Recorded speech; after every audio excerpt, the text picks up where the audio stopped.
So what's this offseason been like as you guys get ready to take the field for the first time?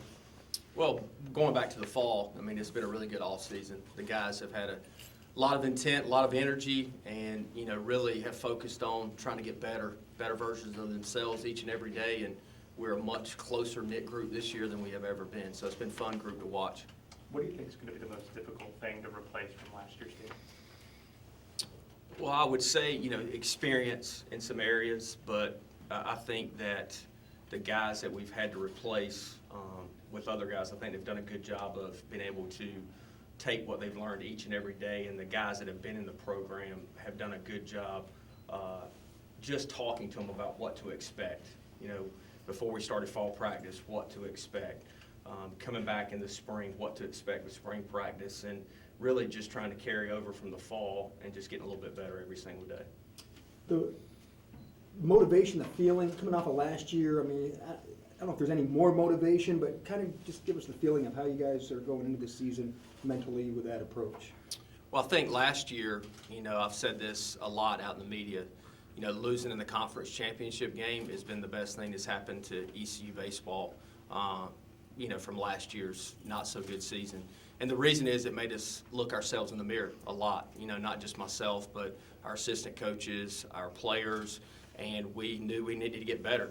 We did have a lot of injuries last year, but that's not the reason that we didn't win enough games. That was a part of it, but it wasn't the total reason. So we really went back to square one and really focused on our culture this fall and really focused on relationships and building relationships with one another. And, I mean, when you have 35 out of 35 guys get a 3.12 or higher GPA, I feel pretty confidently that everybody's bought into the culture. You had a lot of seniors leave last year, a huge senior class that really meant a lot to the program, but who's really stepped up now in the locker room? Turner Brown, he would be the guy that I would look to first and foremost position player-wise. He's got a ton more confidence. He carries himself like, a junior should, and a guy who's played shortstop every single day as a freshman. Jake Agnos, Trey Benton, Chris Holba, Tyler Smith, Sam Lanier, Ryan Ross, Wes Covington have all kind of done that with the pitching staff as well. So Turner on the position player side, along with Dusty Baker and Andrew Hendrickson, I would say, older guys who have helped the younger guys transition into college baseball. You guys relied on a lot of freshmen last year in big situations. How much have they grown from maybe this time last year after a whole year of experience at college baseball? A lot. I mean, the one thing I'll say about this team, the guys that played on last year's team, is that I feel pretty confidently. They're tested, they're tough. The stuff we had to go through last year with injuries and other stuff that was off the field, I don't know if we could have been tested more last year as a team. And Trey Benton, who went out there every single weekend, Jake Agnos, who pitched a lot, Chris Holba, who pitched a lot, had a facial injury, and Tyler Smith as well. I mean, a pitching staff who's really been tested in the fight, I guess you could say. How much does it help you guys that you're starting here this year instead of opening up like you did last year at Ole Miss? I don't know if it helps us. I mean, it probably makes us a little bit more comfortable, I guess, which I don't know if that's a good thing. I'm sure people think Ole Miss is better than Western Carolina, but if you don't play well, you lose. So we need to just worry about ourselves for these next week and a half and just get better every single day. What are your position battles like at second base and third base right now? I was catching. We're going to catch both guys. Washer and Cadell are both going to catch. Both of them have done a really good job. Second base, Brady Lloyd and Nick Barber are going to play second base. Turner's going to play shortstop. Burleson will play some first base along with Brickhouse. And then at third base right now, Connor Litton is the guy that will play third base. And the reason is just, Colin Watt's still coming back from the knee injury and probably isn't 100% physically back to 100%. And he's playing, but, it's a work in progress for him over there. So the outfield, there's a ton of competition in the outfield because we're pretty talented out there. The one guy who we weren't banking on, Bryant Packard, has really come back, and he's healthy, and he hit 2 home runs this weekend. So, that's been another thing that's kind of added to the depth out there, but it was really good to see him, be healthy for the past 2 weekends. And how are you approaching the 7th, 8th, and 9th with Gavin, Sam, and Matt? Well, they're not the only ones. I mean, look, I think each day will determine what guy pitches. Look, I don't want to throw Gavin Williams out there in a bases-loaded situation his first time out there, but if we have to, we will. I think he's proven that against some very good hitters that we have on our team. Sam is much better than he was last year. His breaking ball is more consistent. His changeup, which he's never really had, is now an option, and his fastball command's better. Matt Bridges had a rough fall, and he has pitched twice on the past 2 weekends, and he's looked better. Look, those guys, Sam and Matt have been in the fight, been in the war, for 2 years, so I don't think they're going to be scared. I think they're going to go out there and compete, and we feel confident about those guys. Looking at next weekend, is it neat with Western Carolina coming in and just all of the Claire stuff around the stadium? I mean, it's got to be a pretty cool moment, I guess, for you and for people in Greenville too, right? I would think so. I think, anytime you have a tie, other than just being here, of Coach LeClaire, I think is pretty special.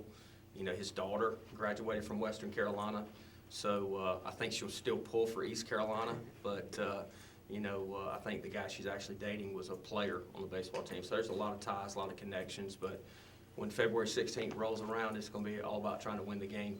Yeah. What are some of the new names, transfers that people need to know about that might have a chance of making an immediate impact? I think we mentioned, one, Gavin Williams. I mean, he's going to be a physical presence out there, a 6'6" righty that can run it up there 95 miles an hour, has a good breaking ball, has really developed a changeup that is become an out pitch. Alec Burleson, who's a two-way player, who I mentioned will play some first base, but he pitched as good as any weekend starter this past weekend that we have in our rotation, so he's going to pitch a lot. Seth Caddell's going to catch, some. Connor Litton at third base, who was hurt in the fall, has really played extremely well defensively. I mean, he's a physical presence, 6'2", 6'3", 220 pounds with a really good arm at third base and has power in his bat.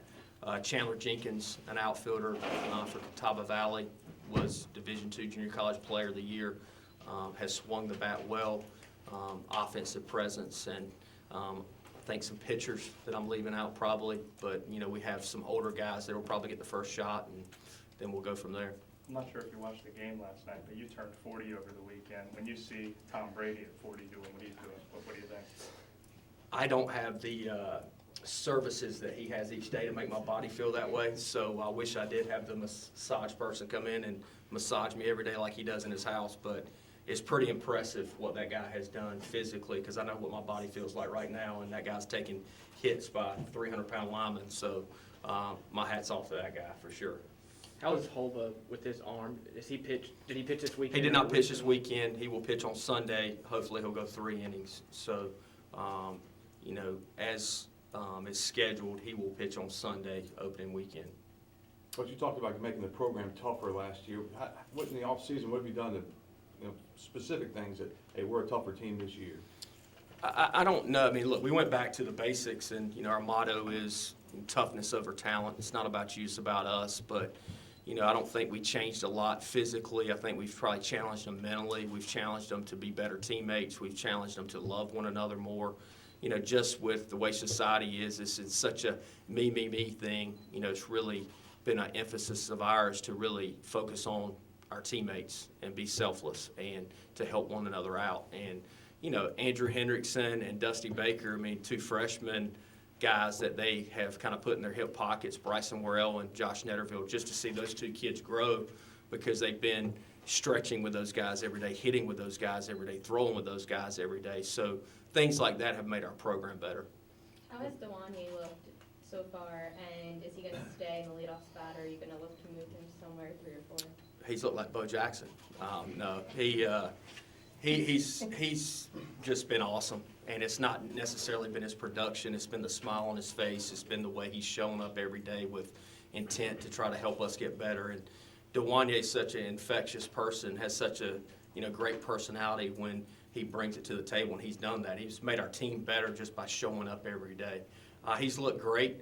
He probably won't hit in the leadoff spot. I don't know where he will hit opening day. He'll be somewhere in the middle of the lineup, but I'm just proud of him the way he's gone about his business. And by the way, he hates doing media interviews. He was so glad that he's so nervous about you guys. So I said, hey man, just smile and be yourself. So, but no, he's done a great job. He's healthy?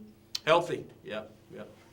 When you look at the DH spot, do you kind of see that as a rotation between Brickhouse, Burleson, and Packard maybe?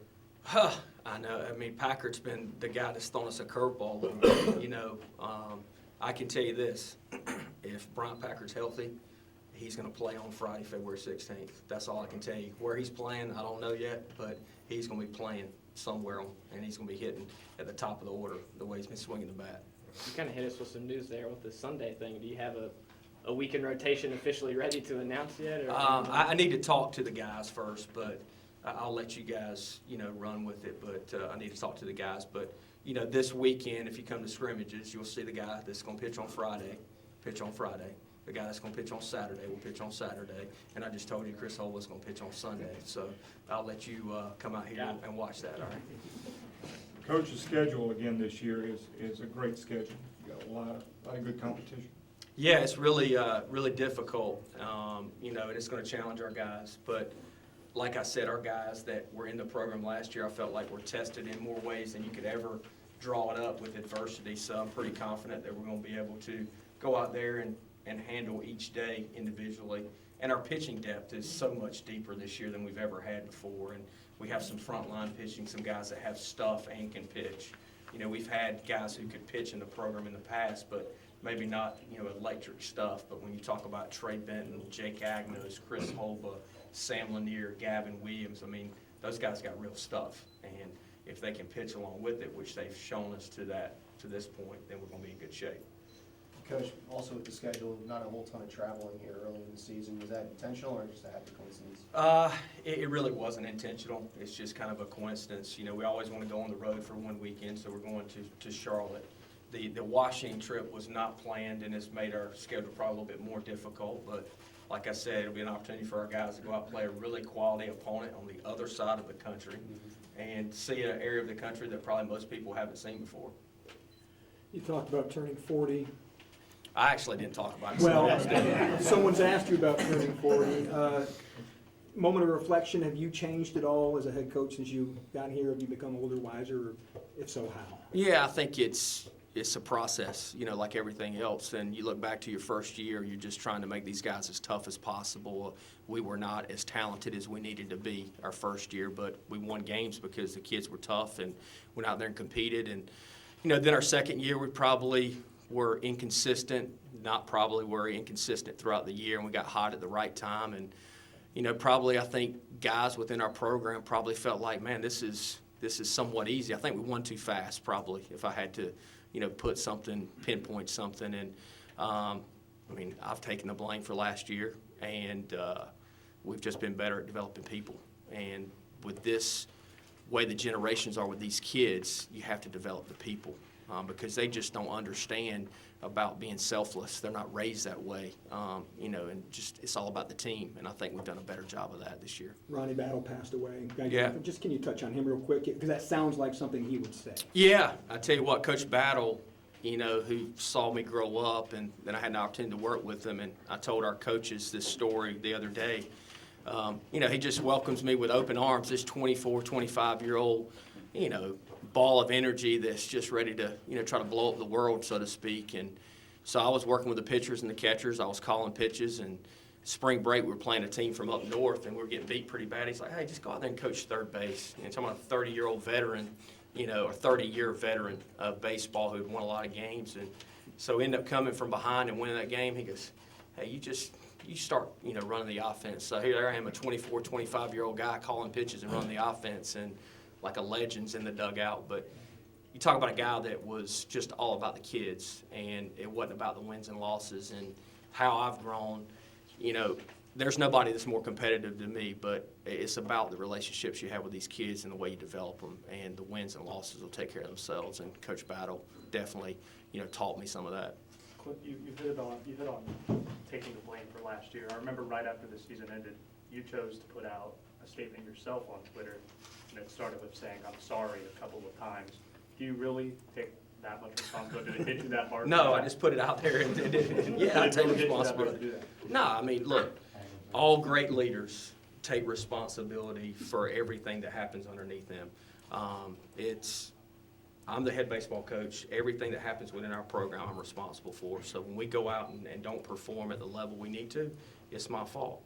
I'm sorry I couldn't help the seniors, be better leaders. And if I had to go back and do anything again, I would have talked to those guys about leading the group better when adversity hits.